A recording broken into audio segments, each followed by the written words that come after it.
I will be getting started in just a couple minutes.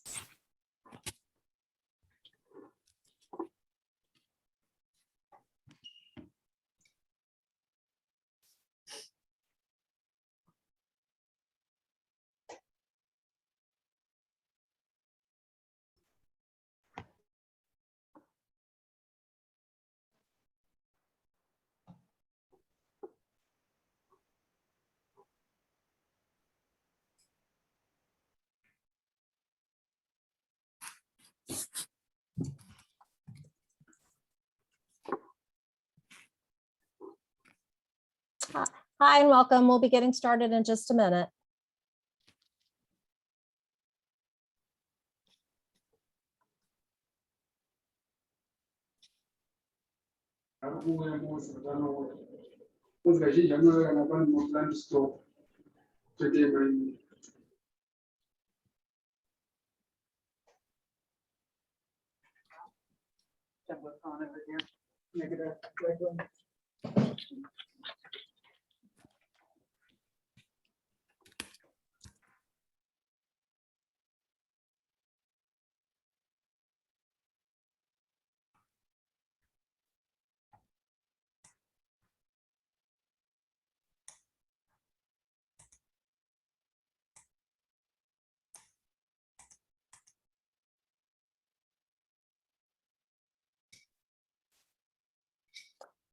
All right, welcome. We'll be getting started in just about 30 seconds.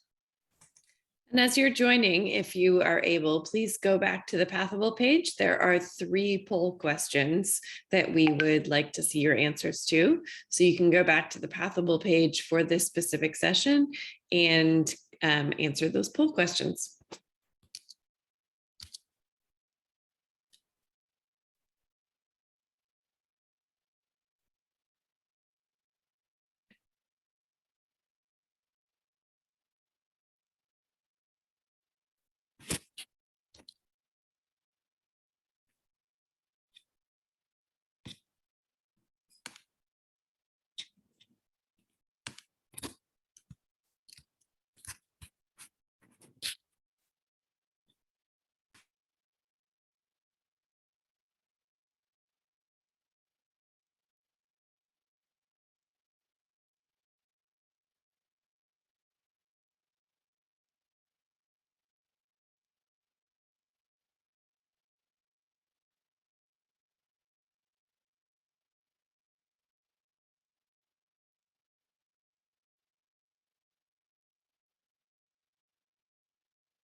Great, let's go ahead and get started. So we would like to first thank the sponsors of this session, which are Chemonics, DT Global, and the Latter-day Saint Charities. We'd like to thank them for supporting this session. And thank you all so much for coming to this session today on the first day of the UNC Water and Health Conference. Very excited to be here with you. As you get started, if you can take a look at the Pathable page for the 3 poll questions and go ahead and answer those, and we'll come back to those in a moment. And today we're very excited to foster a discussion about decentralized water service delivery. So this session should be engaging, and it includes time for you all to share questions, experiences, and learnings on the idea of decentralized water service delivery. And we anticipate that you will leave with an understanding of what it means to decentralize water service delivery, and some of the challenges and the opportunities that can result from engaging in decentralized water service delivery. So with that, let's see if we have some interesting answers to the poll questions. I don't see any at this point, so let's go ahead and move on. I'm going to very happily turn it over to Annie Msosa. Annie serves as the Advocacy Advisor of Health for WaterAid UK, and was previously the head of programs for WaterAid Malawi.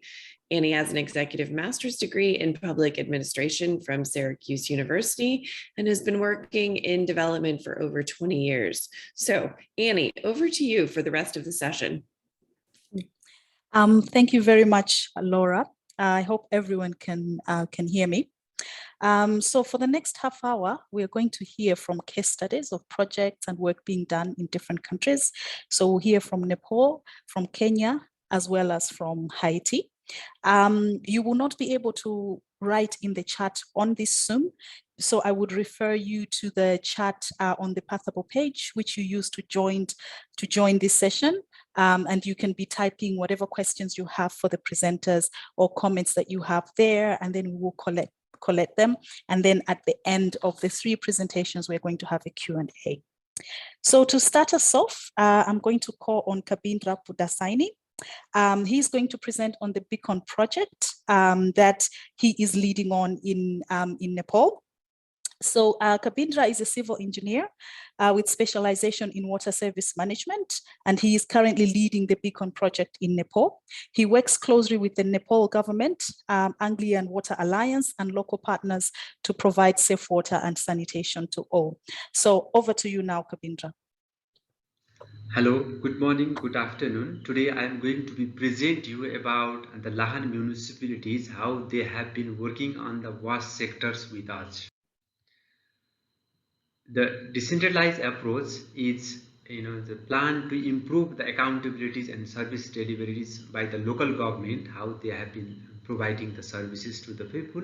So after the new constitutions in Nepal, and the Nepal has 3 tier of the governments: federal, province and local. And there is 753 local government with 6 metropolitan cities, 11 sub-metropolitan, 276 municipalities and 460 rural municipalities. The main objectives of the decentralization is the human right base, provide the safe water to the people. So the main responsibilities of the local government is provide the water by taking the decision themselves. So NWSC working with the municipalities, they have to be provide the water. Actually currently they have been providing the 24 towns to provide the water. In Lahan, NWSC has been providing the water for 1 to 10 wards, and the remaining 11 to 24 wards has been getting water from either the water users committee managed systems or the individual household level. So the location of the project is Lahan is one of the emerging town in a Siraha districts. It is lies on the province number 2. It has the populations of around 1 lakh from the census 2011, and it has a 51 informal poor and Dalit communities with a population of 21,946. So about the background of the project, Beacon is one of the unique project. Is a long-term project focusing on the SDG goal 2030 with the partnership of WaterAid UK, England Alliance. In the alliance, they have a different 14 different partners working together, and WaterAid Nepal, Nepal Water Supply Corporations, Ministry of the Water Supplies and Lahan Municipality. And the main objectives of this Beacon project is provide the safe water for poorest and marginalized peoples to access the safe water, sanitation and hygiene. So we have been focusing on the SDGs and working together as a model partnership modalities. So you can see on the programmatic approach, we have a planning to working on the sector strengthening, demonstrate about the partnership modalities and empowerments to provide the capacity enhance on the different waste sector. So the partner modality and then governments of the Beacon project is we have a working with the ministries. That's why we developed the declarations of the intent and signing by the Ministry of the Water Supplies, England Alliance and WaterAid as an advisory role. And there is a Beacon board under the ministry, NWSC, municipalities, England Water and then WaterAid. And we have the project executions signed between NWSC's Lahan municipalities and WaterAid. And we have also the project steering committee led by the mayor, and we support the decision making roles for the Beacon board and also supporting for the project teams by that project steering committee meeting. And then project teams, we have Anglian the water professional team, water team, NWSC teams to develop the one plans how we work to improving the waste sectors in the lands. So we develop the partnerships modalities in the beacon. So some of the collaborative approach, how we have been, like a water operating partnership, we work under the Ministry of the Water Supplies. They provide the strategic input and also the financial support, and there is also the joint secretaries has been regularly attending the board meeting as a board member. NWSC has been providing the water for 24 towns, and they have been just provide with the support for development of the one plants and improvement of the water resources sector, water quality sector, networking part with the NWSC, and municipalities has taking the lead role on the project steering committees, working on the sanitation part, sanitation sectors with the beacon team. They have been also providing like a linkage with provincial government and central government. WaterAid has been taking the overall project management role, and also taking the secretariat role on both beacon board and project steering committees, and has been regularly work with development of the one plan. And Anglian Alliance actually has been providing their technical support with a high professional colleagues. They have been regularly visiting to the project site and working together with the NWSC's WaterAid and development of the one plans working together.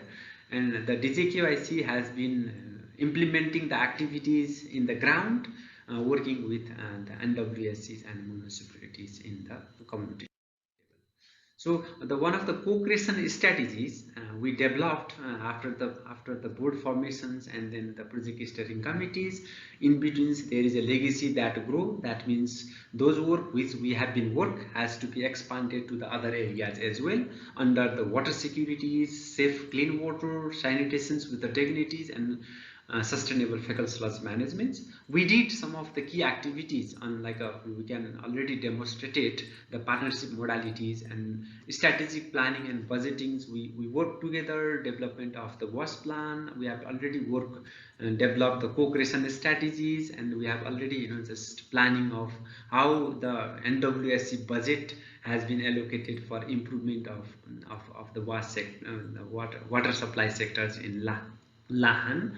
Already starting some of the legacy that grows has been expanded to the other branches. They have already worked on the sanitation part, development of like toilet constructions in the communities, school wash communities, and also design support for the constructions of the fecal sludge. And water resources strategies mapping has been undergoing. Water treatment and water qualities has been improving with installing a different treatment unit. Water network part, DMS like a district area metering has been already improved. And even during the COVID response, with the support of the England Alliance, and then the municipalities, we work on responding of like a COVID. So some of the challenges during this decentralized approach is the not quite clear budget through the municipalities is making a challenge for implementing the activities. Similarly, the NWSCs, they do not have the enough budget, so they have to be, and the tariff is not also sufficient. They have to be wait for the central government budget, so that is also lacking for taking the decisions from the NWSC side. NWSC has the under resources, so they have a very the challenges for the human resource management. Also, the frequent change of the staff is also one of the challenges, and still there is a gap between the clear understanding and guidance on policy between the NWSC and then municipality, and also the province government, and also some of the political hindered during the construction activities, and some of the issues will be arising and not clearly able to take a decisions even only from the local level governments are the key challenges. So good lesson learned after this project is the one very good example of technical capacities, the sharing.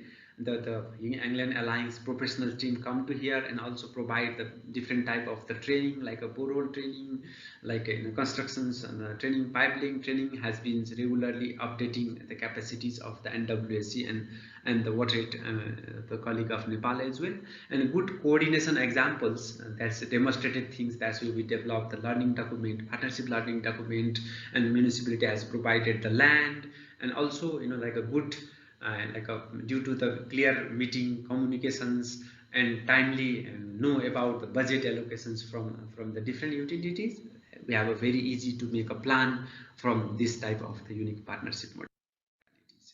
So you can see from this figure, actually there is a very the woman feels very excited and happy from Dalit community, and taking the technologies for the connection of the pipe network and saving the people when they have been working in a very hot areas, protecting themselves.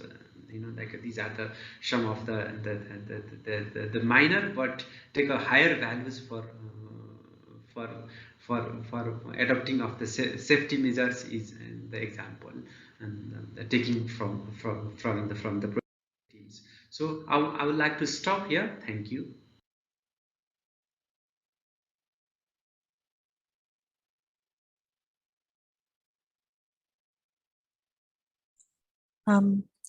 Thank you very much, Kapindra, for that presentation.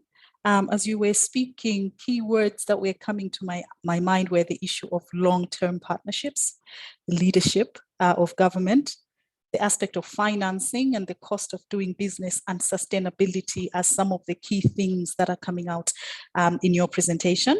Just a reminder to participants that please, you can ask your questions via the Pathable page. This is the page which you use to join the meeting, and then you are redirected to Zoom. So please feel free to ask any questions that you may have for Kapindra and the Beacon project in Nepal. So for our next session, we're going to hear from Kenya, and Vivian Escon is going to present for us. Vivian works in the Department of Water in Kenya. She's a water engineer who has specialized in hydrology and water resources. She works for the Department of Water for the government of Turkana and is currently in charge of the newly formed groundwater section and coordinates the groundwater research studies within Turkana County. So please, Vivian, share with us your case study from Kenya. Hello, everyone. Thank you so much, Annie. For me, I have someone that will be controlling the slides for us, so please bear with us a bit.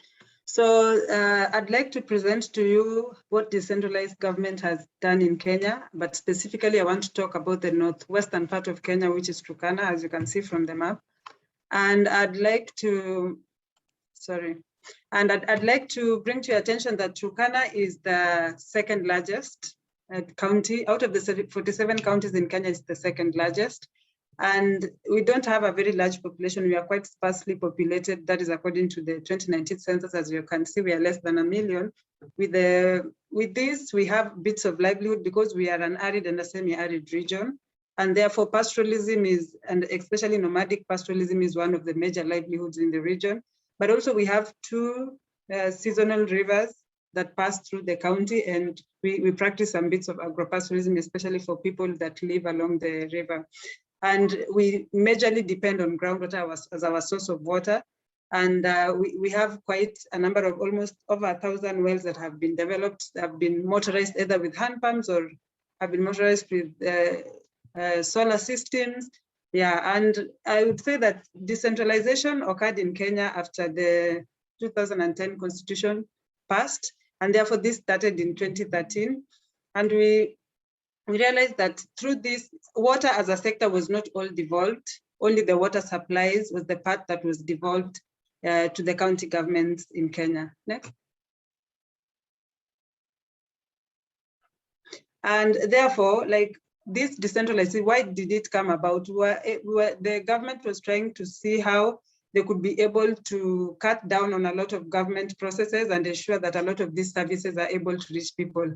And as I told you, we are in the northern part, we are in an arid and a semi-arid region. Therefore, the type of water that we have, our sources of water, the uses we apply our water to, and some of the policies that would best suit several parts of Kenya, like Turkana, are quite different. And therefore, the decentralization of this system was quite important to us. And therefore, we were able to reduce some bits of control and ensure that this system reaches people easily. Like when we want to do water supplies, we are able to reach the communities easier than the way it was controlled centrally in the central government before that. And therefore, also every county government receives budgetary allocation. Turkana County at the moment, we receive the second largest budgetary allocation in the country.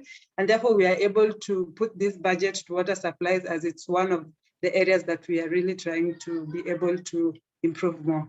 Next.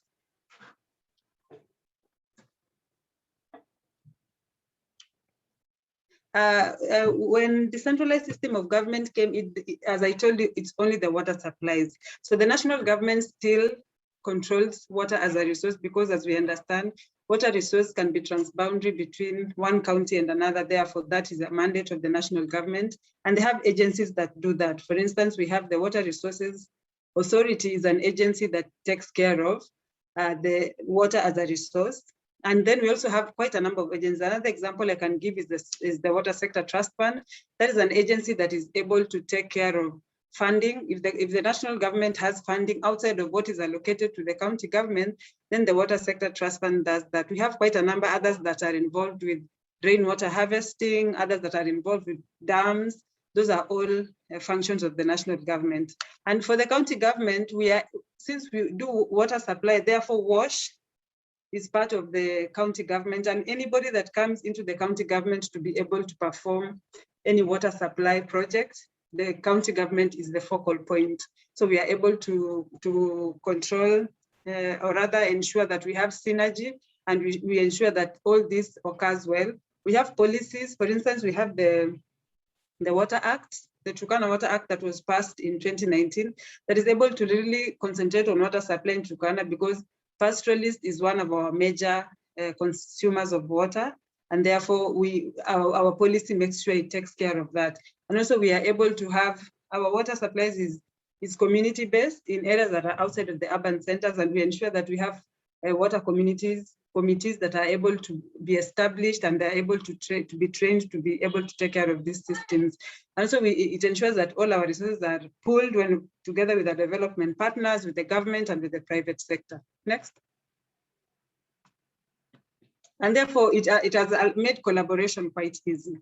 Since for instance, Turkana County Government is the center for all water supplies activities that occur in Turkana. And we ensure that as a department, as a government, we are able to have an environment that will allow people to come and be able to assist in development of water supplies. And our partners, as you can see on the side, that was a project that was done through, it was funded by USAID and CDC, and it was implemented by CRS, it was one of the implementing partners. And we were able to see quite a number of implementing partners have come in, and you see through collaboration where we have like funds, the government chips in some funds, partner gives in a fund, and then the project is eventually successful and the coverage is quite large, and the people that were intending to be able to cover, it becomes successful in the end.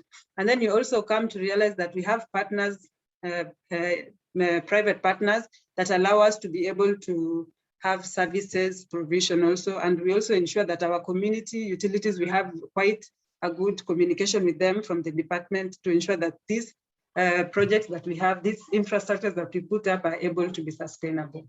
Next. I would like to say that, as I said, the decentralization of the water supply sector as a function came into place in 2013. So it's been 7 years of testing it.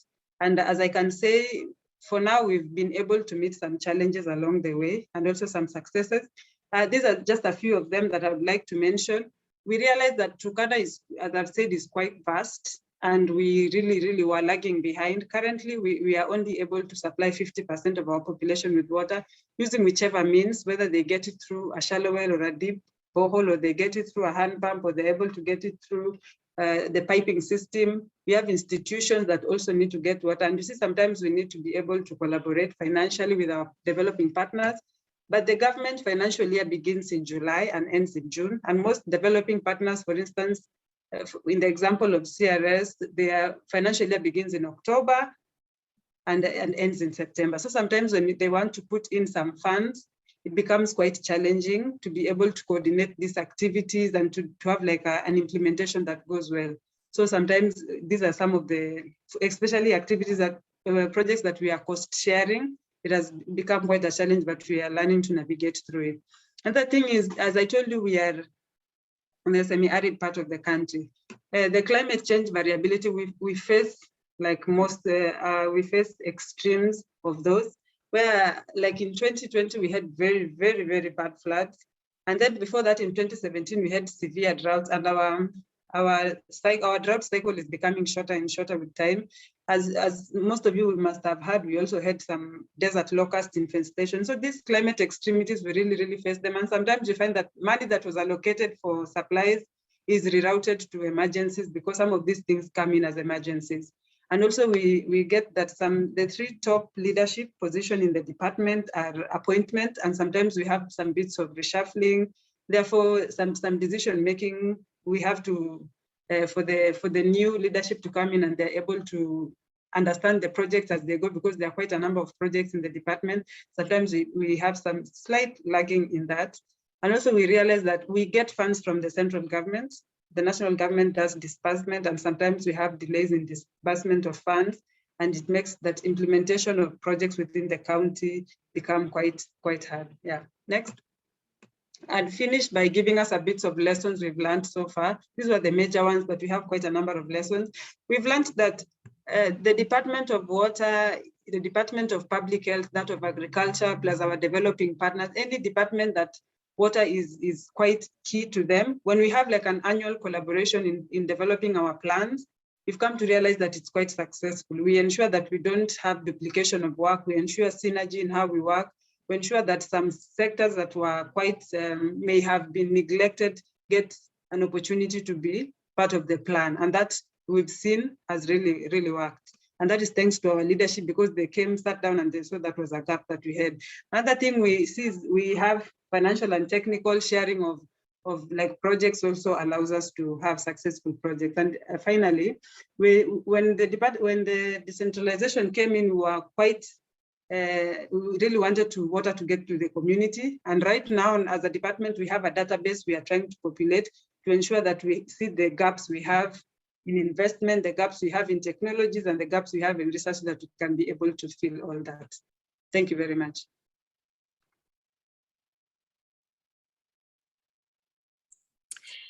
Thank you very much, Vivian, for that insightful presentation. A lot that is happening in an area that is obviously very difficult to work in, with a nomadic lifestyle, but also arid land. Key things that are noted coming out of this: you emphasized a lot around collaboration, but also within your lessons and challenges, you're highlighting the issue of data for decision making, and also how funds are actually devolved and how that has helped with you being able to do your implementation. So for the last case study that we're going to look at, this case study is from Haiti, and is going to be presented by Lucien and Amisiel. Amisiel joined the WASH sector in 2012 with Helvetas as a monitoring and evaluation specialist, where he has been working with local authorities in Helvetas intervention areas. And Lucien Blaza is the WASH advisor for Helvetas in the Haiti team. And he has been based in Haiti since 2017 and is working on the local WASH governance strengthening program, Regular. And the name is Lucien Blaza, I believe, and not Blaza, as previously said. Over to you, Team Helvetas. Thank you. First of all, I want to introduce our case study by presenting the program. In fact, REGLO is a big governance program in WASH sector in Haiti, implemented by Helvetas in partnership with an entity of the private sector named EXA. another one from the civil society named GRADE. This is a big pilot program that supports the transfer of the project management of the drinking water service in 4 municipalities named Jacmel, Marigot, La Vallée, and Bene in the southeast of the country. Reglo is designed on a long-term vision until 2029. There was a phase zero which lasted about 10 months, in which the action were defined with the WASH actors in the intervention areas. The program is funded by the Swiss Agency for Development and Cooperation, SDC, until 2024. The long-term vision of the program took into account the water sector reform initiated with the decree law of the 2009 creating DINEPA. As you know, DINEPA is the state institution which regulates and develops the wash sector in Haiti. The ideas of the program are also based on previous lessons learned from Helveta's experience in Haiti in water sector since 1983. Why is there a pilot for decentralization? Despite all efforts, access to water services is not increasing. So about 36% of the population did not access to an improved water source, according to GMP statistic published recently. As mentioned in the previous slide, the new sector law of 2009, by creating DINEPA, has defined the role of actors of the sector. If we look at together the table, the first entity, DINEPA, this is the National Institution of Regulation of control for the development of the sector in the transition period, as well as in the future at the end of the sector reform. The second entity, OEPA, this is the regional institution representing the Nepal, and which is infrastructure owner, project management in the transition period. And in the future, must have the control of the municipalities, supposed to give technical support at the end of sector reform. The last one, the municipalities. As you see, the municipalities don't have any responsibility now. So in the future or in the law, it is expected that the project management currently provided by the OEPA will be transferred to the municipalities at the end of the reform. This is the big idea of our pilot program, Reglo. So I let Lucien to continue on the next slide. Thank you, Amizian. So I will explain shortly the method and how we try to accompany this sector reform, which is currently kind of stuck on the first phase in this transition period with the devolution towards the OREPA, but not really a decentralization.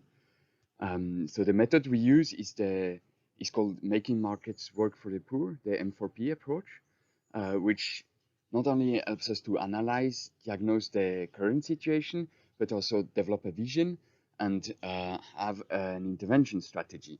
So this approach subdivides the sector into core functions, supporting function, and rules. The core functions is the interaction between the offer and the demand.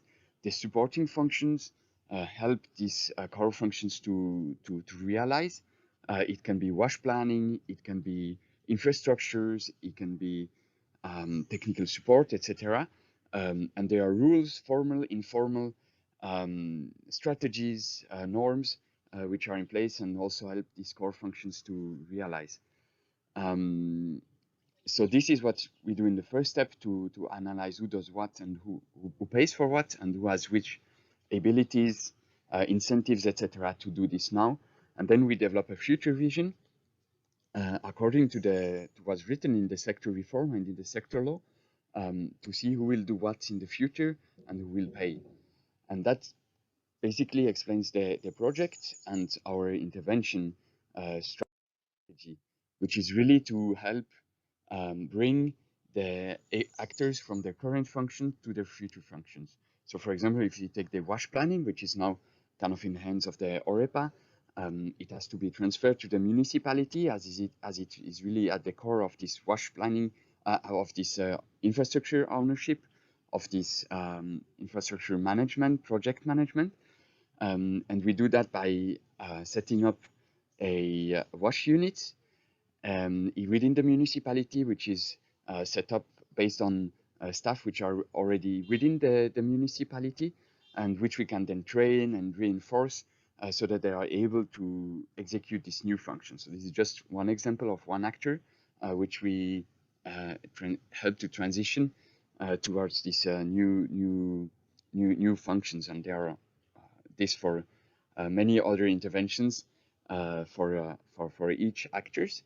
And these reflections about actors and functions also helps us to identify, but who should actually be in place?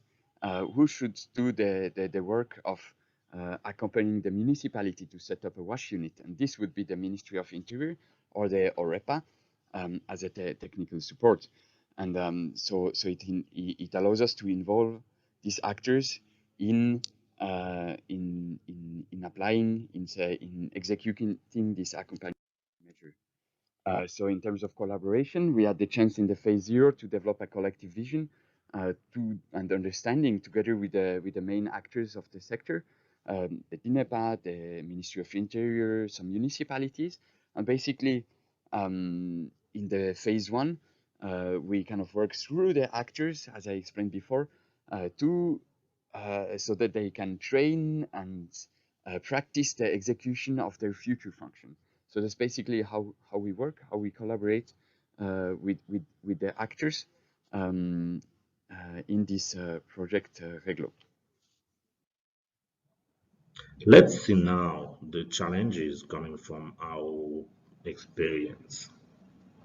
Pilot of decentralization need a broad reinforcement of capacities at municipal level, including on comprehension of the role. Here, municipalities must be able that their involvement in the management of the water service, because of their proximity to the population of their commune, can improve this service and make it sustainable. Second challenge, changes of function and leadership of actors takes time, needs long-term plans and commitment by all actors, including donors. Here, the vision must be clear for all the actors intervening in the sector, especially for the donors, who can influence through the programs they finance. Last challenge, sector funds targeted towards devolution, not decentralization, toward direct needs, not towards systemic change. Until then, the WEGLO program is advocating for this paradigm shift in the water sector so that we have new program, new fund going toward decentralization. What about the lesson learned now? Look outside of the water sector, key bottlenecks might be elsewhere. Regular's experience show that municipalities need to be supported in other aspects of the preparation, such as tax mobilization, to be able to take charge of project management of water service. They need their own financial resources to better support their staff to function better. NGO have to change from implementation to facilitation of change process. The change approach must also concern NGOs, which must increasingly abandon direct implementation, but put forward the actors of the sector. Decentralization process need to include role and function of local authorities, sub-municipal level. In the case of water sector, decentralization must see the roles and responsibilities of local authorities at the communal section level or sub-municipal level.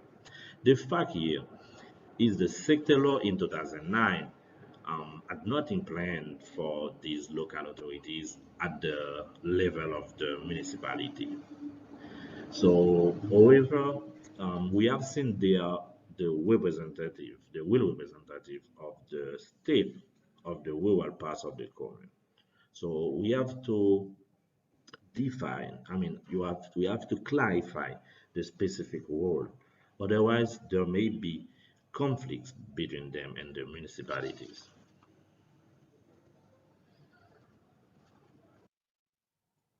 Thank you for your attention.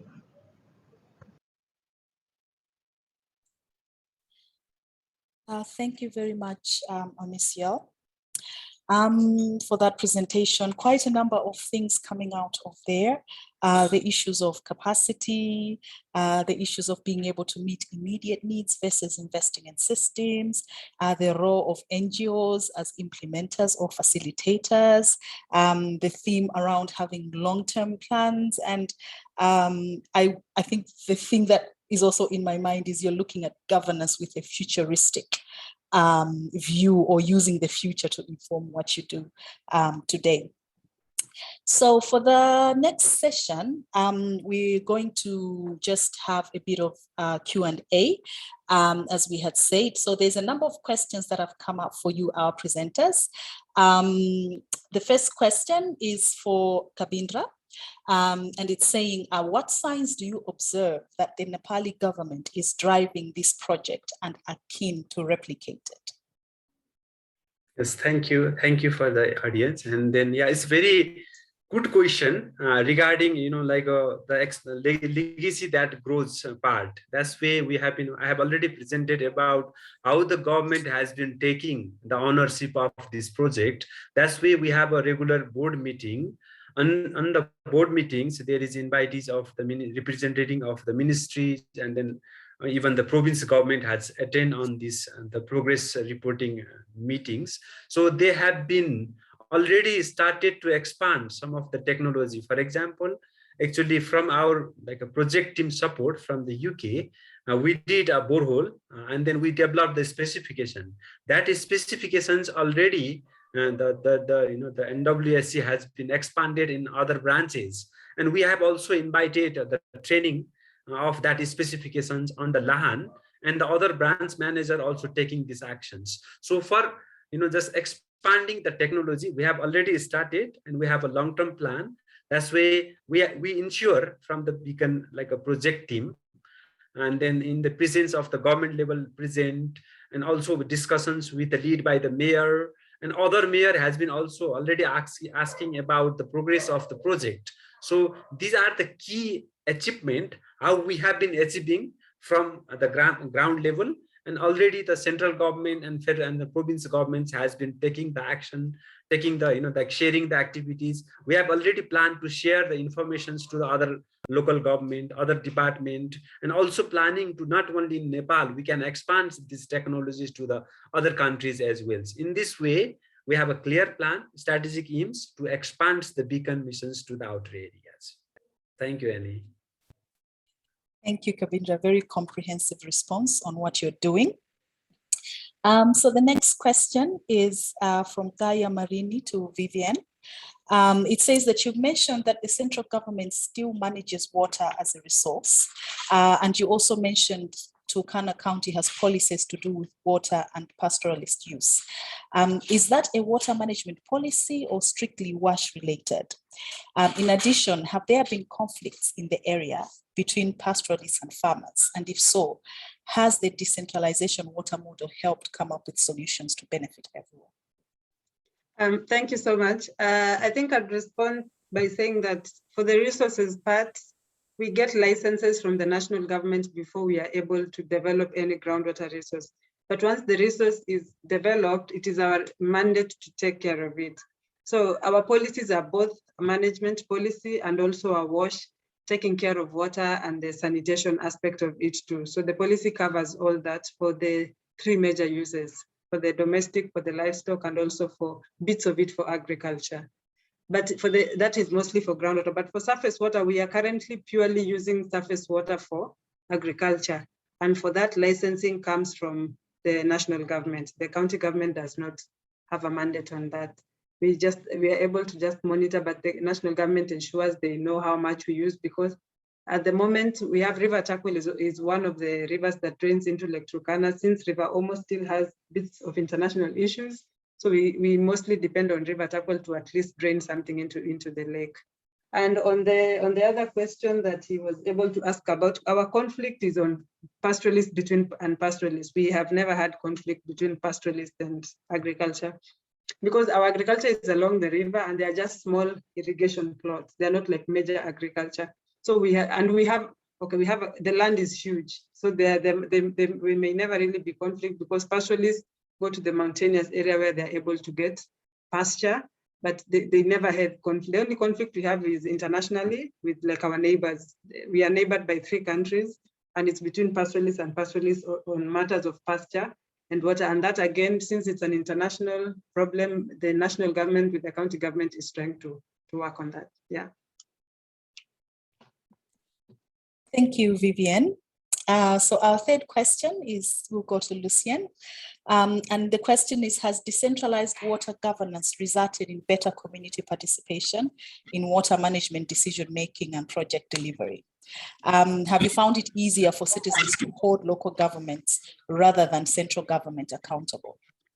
Yeah, thanks for this nice question. I think definitely decentralization is, and at least true, but is also improving the local water governance, because as it said in the question, it's much easier for citizens and users to hold their local government accountable. And what we observe in Haiti is that actually although the system is not decentralized, they are already holding the municipalities accountable. But the municipality cannot do anything apart from referring to the central entity. So they're a bit in it's also a weak position of the municipality, and so it's really nice to this decentralization project to see that the municipalities actually have the tools and the means to answer to at least some of the needs of their citizens. So yeah, it is definitely a yes answer to this question. That's great to hear, Lucien. I'm gonna do one more, and this is going to be a last question, and it's for you, Vivienne. The question is from Harold Lockwood, and he's asking, what impacts from your collaborative approach have you seen in terms of improvements in service delivery? And this is whether it's functionality of water points, time to do repairs, the quality of water, and how is this being monitored and regulated? Thank you so much. I think I would say since the decentralized government started and we were able to do the collaboration, number one, we've been able to reach a lot of people. So the number of persons and livestock we've been able to reach with this service, the water supplies has increased. So I would say for us, decentralized government, decentralizing water supplies as a function has been quite helpful for us. Another thing is, during these collaborative efforts, we normally have a portion where we are able to train the community on the available policies, the available regulations that they're supposed to follow, to be aware with the act and to be able to own the project. Our biggest issue before decentralization was the community did not own the project. They mentioned this NGO did this project for us, that belongs to them. But right now, each village owns their project. They're able to contact us directly if the repair we need to do is quite hard. And we also have one very nice system. It's like a scheme, an insurance scheme with the diocese, the Catholic Diocese of Lodwar. So sometimes some of the communities are able to pay them on an annual basis. And whenever they have any problem that they are not able to fix, they can easily call them and it's able to come. And the department makes sure they monitor what at some of these water points. Sometimes communities that are not able to pay for the scheme, the government does the payment for them, or we have some of our developing partners helping them with the incentives. And I can tell you for sure, the monitoring of this system has been quite helpful through the decentralization of water supplies. Thank you, Vivienne. So the theme regarding financing seems to be cutting across all 3 projects. And there's a question here which was meant for Lucien, but I think as we're about to go out into breakaway groups, I think each one of us can continue to discuss it. So the question is, what is the strategy to help the municipalities to mobilize domestic revenue to ensure the maintenance of water and sanitation infrastructure after the end of each project? So I think it's quite a pertinent question that we can all discuss. So we will be going out into breakaway groups for about 15 minutes, and our IT is going to help us to, IT support is going to help us to take people to the breakaway groups. There's going to be a pop-up on your screen, so you just have to click join. And then after 15 minutes, we'll come back and hear from the discussions that the different groups will be having. So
Hi, everybody's in breakout rooms at the moment. If you would like me to move you into a breakout room.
We are back.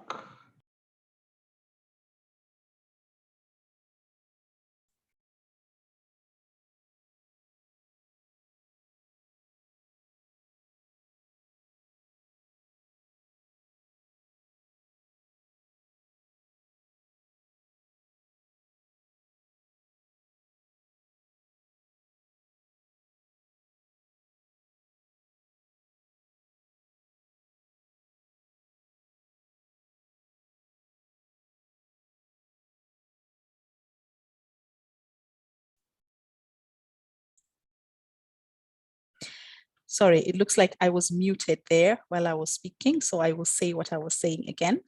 Welcome back, everyone, from the breakout rooms. So we want to hear back what the discussions have been like there. So I would like to, first of all, ask Timothy. I'll give you 2 minutes just to share 2 or 3 key points from the discussion.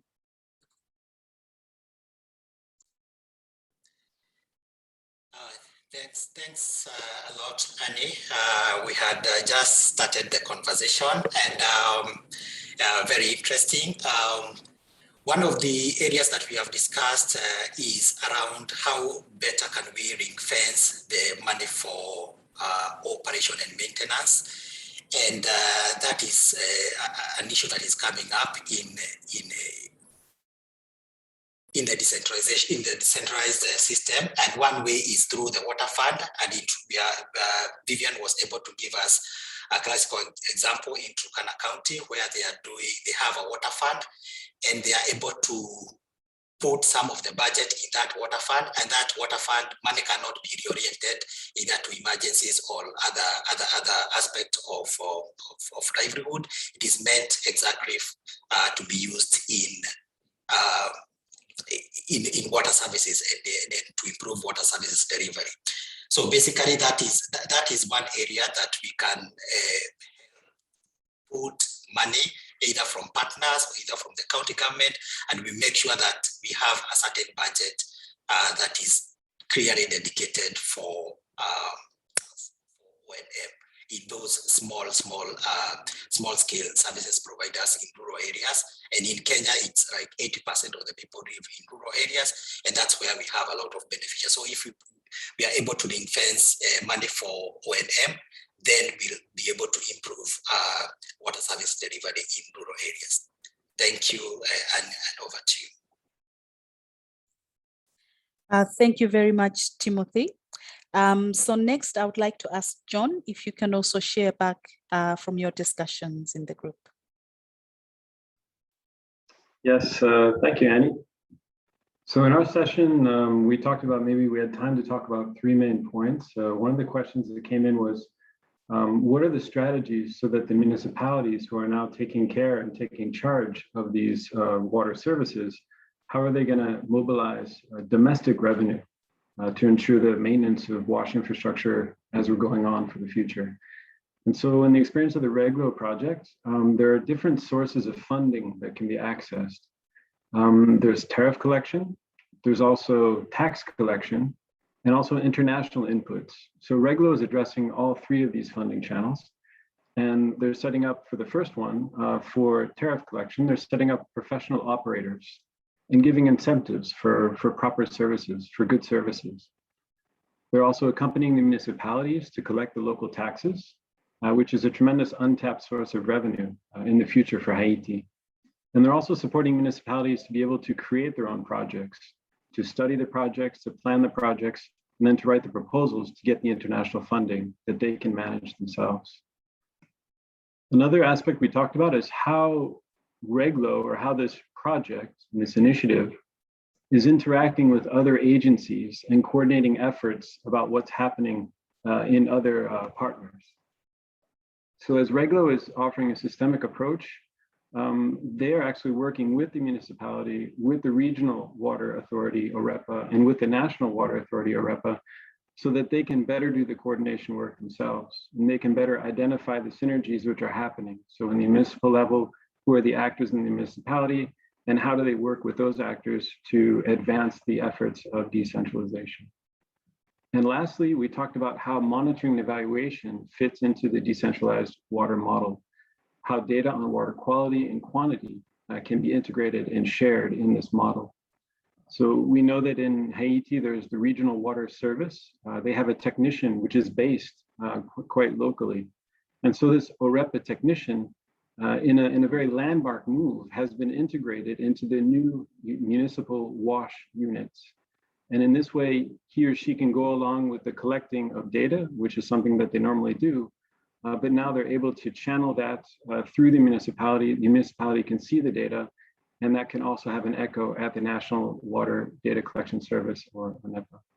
So I think we could have gone on talking for quite some time, but the timer cut, and those are the points we covered. Back to you, Annie. Thank you very much, John. Very comprehensive feedback on the discussion. And now let's hear from Puneet on what your group discussed. Thanks, Annie. So our group, the key points that we discussed were basically that often the functions are decentralized, but the commensurate devolution or decentralization of the funds and functionary is missing.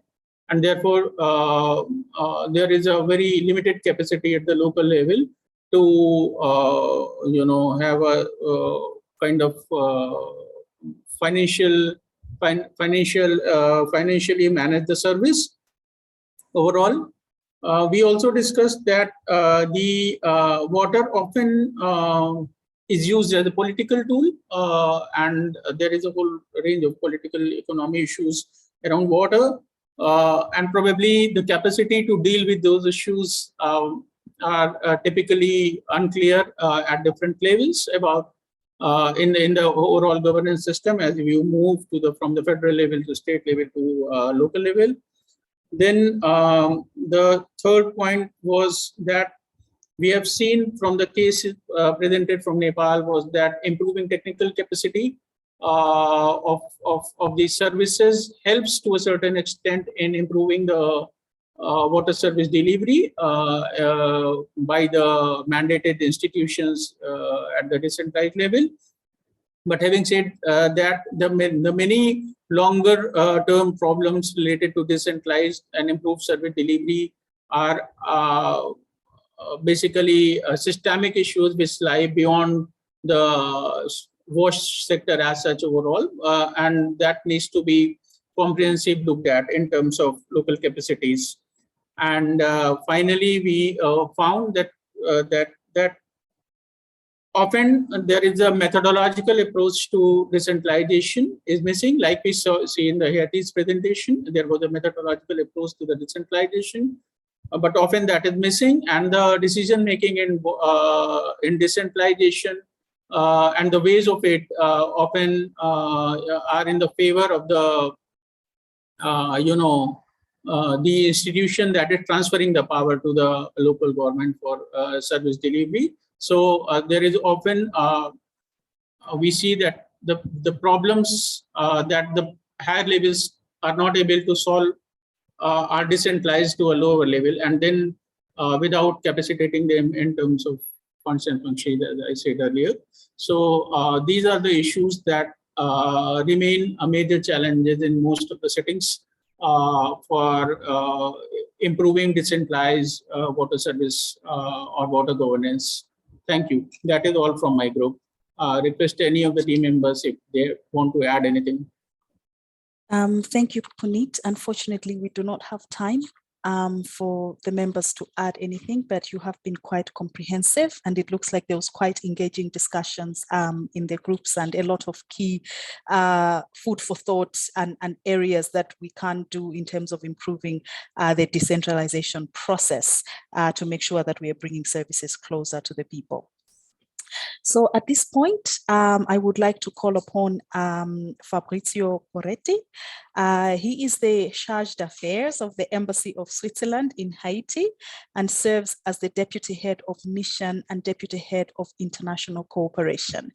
He is going to give us the closing remarks for this session. So Fabrizio, the floor is, let me give you the floor.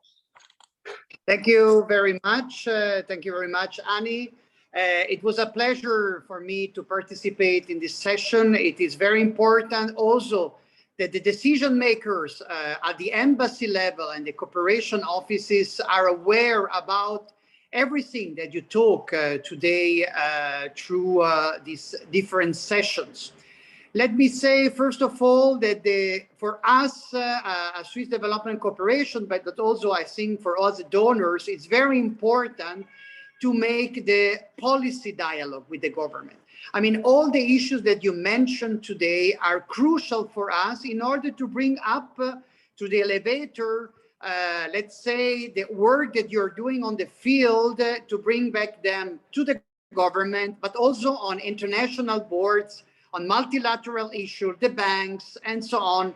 So this is crucial to share this information that you make today, also to the head of missions, to the donors, because they are also hearing to you, and they managed even to make this policy dialogue. And if they are together, they will manage to convince that some issue that you are fighting very hard, and I know that your commitment is there, is not working, maybe we can solve it on a higher level. So the increased participation of the local actors in water resource management is crucial, and we listen throughout all the presentation.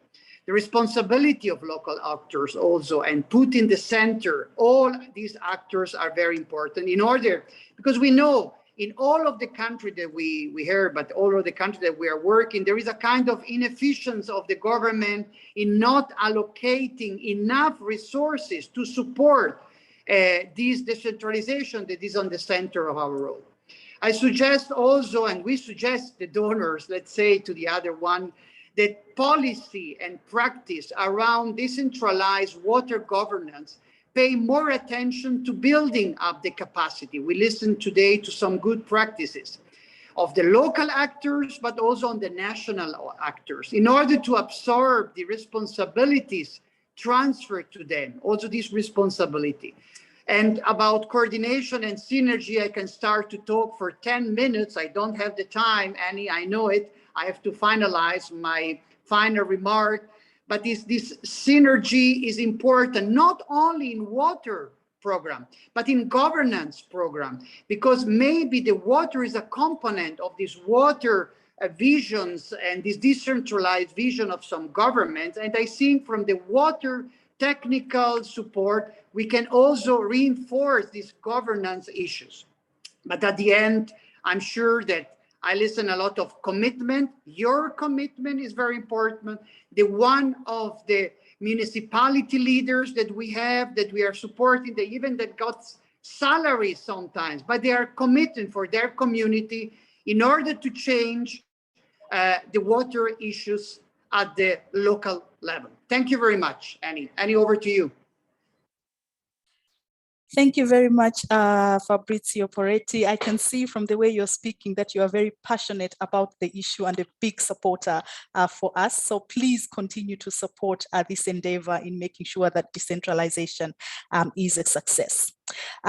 So I just want to take a minute to let all the participants know that there are additional materials about the case studies that were shared available on the Pathable page, where the information about this side event is, and also want to take a moment to thank our sponsors, DT Global, Chemonix, and Latter-day Saint Charities for sponsoring this session. And thank you all for attending and for all the engaging conversations. This session is now concluded. Goodbye.